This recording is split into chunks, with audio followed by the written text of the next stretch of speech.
नागपूरच्या अंबाझरी तलावाभोवताली जलपर्णीचा विळखा वाढलेला दिसून येतोय। महापालिकेकडून जलपर्णी काढण्याचं काम युद्धपातळीवर सुरू आहे आणि आतापर्यंत तलावातून 200 ट्रक भरून जास्त जलपर्णी काढण्यात आली आहे। मात्र तरीही जलपर्णी वेगाने वाढत असल्यानं मनपाला अधिक कसरत करावी लागतेय, तर दुसरीकडे रासायनिक पाण्यामुळे तलाव प्रदूषित होतोय।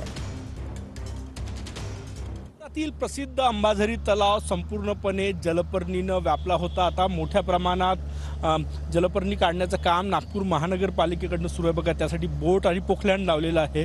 हा पोखलँड आपण बघू शकतो, अशा प्रकारचे वेगवेगळ्या भागात पोखलँड लावण्यात आलेले आहे आणि हे बघा बोटसुद्धा या ठिकाणी लावण्यात आलेली आहे। आणि ज्या तलावाचा श्वास कोंडला होता तोच अंबाझरी तलाव आता त्याचा श्वास मोकळा करण्याचं काम जे आहे ते सुरू आहे। आतापर्यंत जवळपास 200 ट्रकपेक्षा जास्त जलपर्णी या ठिकाणी या तलावातून काढण्यात आलेली आहे आणि ही जलपर्णी आता डम्पिंग यार्ड आहे त्या ठिकाणी टाकण्यात येते। हे बघा, अशा प्रकारे पोखलँड लावून, कारण की हा संपूर्ण तलाव तरी अर्धा तलाव अजूनही जलपर्णीनं व्यापलेला आहे। हा भाग आपण बघितला असेल।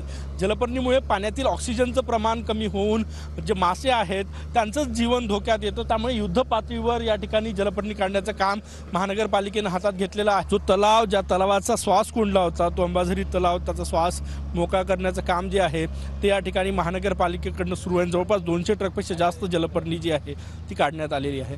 कॅमेरामॅन साईसह गया नुमाटे, TV9 मराठी, नागपूर।